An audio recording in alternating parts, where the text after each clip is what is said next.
Estamos en comunicación con Jorge Sola, secretario de prensa, justamente de la CGT. Jorge, Edgardo Tini, saludo aquí por Estado de Alta por Radio Cooperativa. ¿Cómo te va? ¿Qué tal, Edgardo? Buenas tardes, ¿cómo andas? ¿Bien? Bien, bien, un gusto saludarte como siempre. ¿Lo sorprendió estas declaraciones? ¿Ya sacaron algunas conclusiones? Digo, Funes de Rioja es un viejo conocido en las discusiones paritarias. Yo cada vez que lo cruzo en el off le digo que es el CEO, incluso histórico, ¿no? Y uno sabe que cuando avanza con alguna cuestión de este tipo, algo en la mesa te va a tirar como negociación. No sé qué conclusiones han sacado hasta aquí, obviamente más allá del rechazo por parte de la CGT, Jorge. Sí, la verdad, digamos, llamar la atención no, porque empezó a haber algunos movimientos en algunas empresas, en citar a algunos trabajadores que estaban vacunados con la primera dosis luego de la resolución conjunta, que es a la que se refiere Funes de Rioja, para tomar como base de la compulsión al llamado o de evitar de su salario los días que no vaya aquel que no está vacunado. Así que, digamos, y bien con el perfil también desde el sector de la Unión Industrial Argentina, llamar la atención no tanto. Claramente lo que sí llevamos adelante es una oposición a cualquier tipo de sanción económica sobre los derechos económicos salariales de los trabajadores. No, primero porque es ilegal, es ilegítimo, y además por apretar la vara del que menos tiene, eso está claro. La vacunación hoy no es obligatoria y por lo tanto, digamos, lo que la ley no obliga tampoco lo puede hacer ningún empleador. Así que en ese sentido me parece apuntar y apostar a más al convencimiento, al sentido común, a la necesidad de ser solidarios colectiva y socialmente, y vacunarse todo el mundo, y si se quiere también generar incentivos para que eso suceda, pero nunca sacarle salario a los trabajadores. Además que, vuelvo a insistir, una posición de este tipo, de llevarse adelante, va a traer conflictos individuales y colectivos. Los individuales pueden terminar en la justicia, los colectivos terminan en conflictos con las entidades gremiales. Yo digo, hay tantos conflictos, tantas situaciones de discusiones, tantos debates, tantas asignaturas pendientes, incluso con distintas posturas, ¿no? Porque obviamente el sector empresario tiene sus intereses, el sector gremial tiene los propios, el gobierno tiene que lidiar incluso para ver de qué manera se llegan a los acuerdos, que sumar, es como correr un poco el arco de la discusión, ¿no? Sí, a ver, a mí me parece que en realidad lo que tendría que suceder es un poco aclarar la norma a la que se refiere Funes de Rioja, y por ahí para ilustrar un poquito, para graficar de qué estamos hablando, de donde lo dice es la resolución que tiene una identificación que es número 4 de este año, que le hicieron en forma conjunta el Ministerio de Salud y el Ministerio de Trabajo, donde dispone que aquellos trabajadores que tengan una dosis puedan ser citados ya a trabajo presencial, si así fuera necesario, luego de haber cumplido los 14 días de la aplicación de esa primera dosis. Y dice en una de ese articulado, y es ahí donde se refiere Funes de Rioja, que aquellos trabajadores que no estén vacunados, esos trabajadores tienen que actuar de buena fe para no causar ningún perjuicio a su empleador.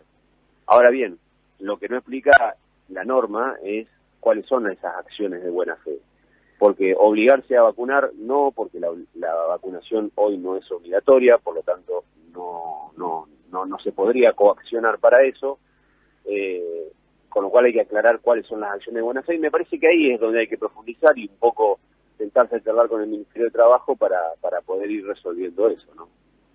Sí, de todas maneras sorprende esta vocación también por la salud, por el tema de la higiene y la seguridad de los trabajadores, cuando en realidad cuando se inició todo el proceso pandémico hubo que hacer mucho laburo de policía por parte del ministerio, por parte incluso de los distintos gobiernos distritales y por parte de los sindicatos, para que se cumplieran con los protocolos y para que además, si había algún contagio, se detuviera alguna cuestión de tareas en tal o cual planta, o también, y aquí también te llevo al sindicato de seguro, digo, donde sos secretario gremial, que es una actividad de servicios, también en este nuevo formato que se ha dado, ¿no?, para cumplir las tareas, que me parece que también está inmerso en esta parte de la discusión que está planteando Funes de Rioja.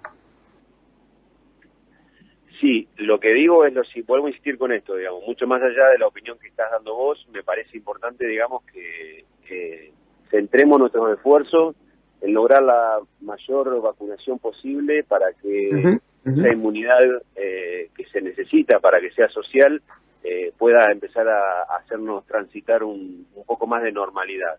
Para esto es necesario convencer a todos los trabajadores, esenciales o no, para que lo hagan, a todos los ciudadanos para que suceda, y hay que buscar todas las herramientas posibles, desde las entidades gremiales, las entidades empresariales, y por supuesto las empresas tienen que cuidar a sus propios trabajadores, no solo cumpliendo los protocolos, sino también invitándolos a que la vacunación sea la mejor solución para todos.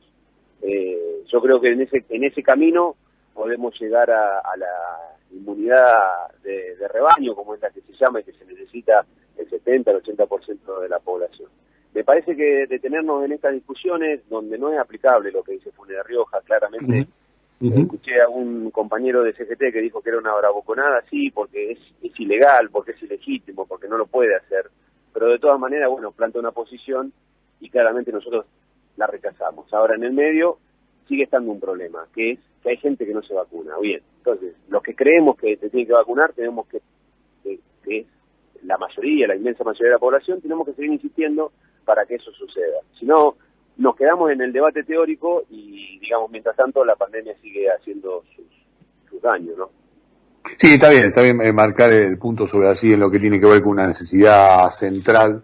Creo que en nuestro país, dentro de todo y viviendo lo que está ocurriendo en otras partes del mundo, incluso en países centrales, el porcentaje de antivacunas y demás es bastante poco, pero de todas maneras hay que seguir insistiendo con esta necesidad, y porque aparte no es solamente una decisión individual, ¿no?, sino que es colectiva, no es una solamente yo no me vacuno porque yo no quiero, sino que también esto pone en peligro a los otros compañeros de laburo, a los otros compañeros de familia, a los otros compañeros de estudios.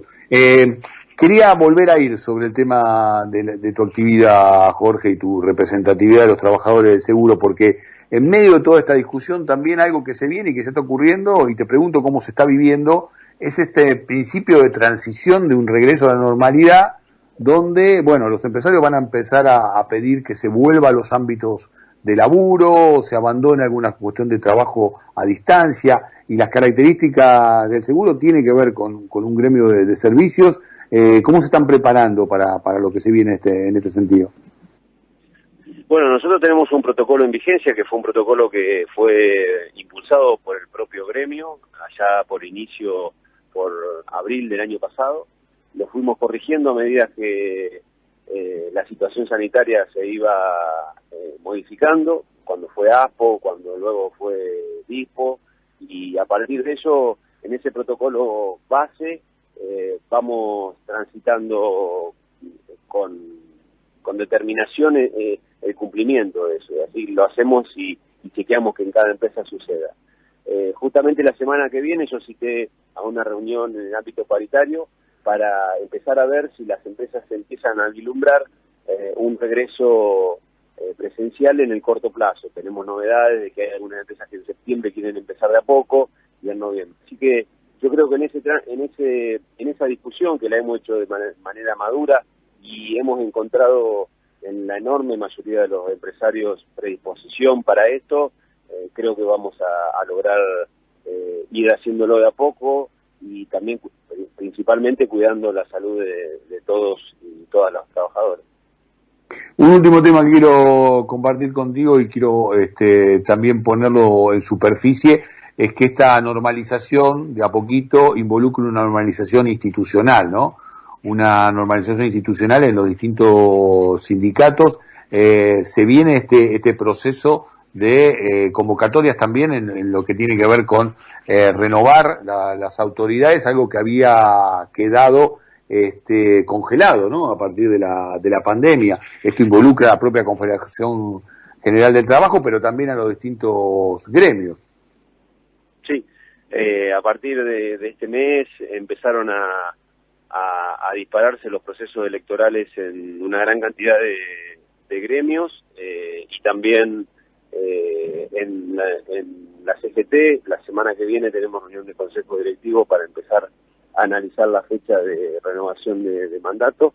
En el gremio mío en particular ya se fijó, pedimos autorización al Ministerio de Trabajo, nos la otorgó, se fijó como fecha de elecciones el próximo 10 de noviembre, así que la mayoría de los gremios van a estar regularizando y normalizando sus instituciones entre octubre y noviembre y diciembre, lo que resta del año. Jorge, gracias por esta comunicación, que termine muy bien el día. Bueno, igualmente para ustedes, gracias por comunicarse. Chao. Jorge Sola, secretario gremial del Sindicato del Seguro, secretario de Prensa de la Confederación General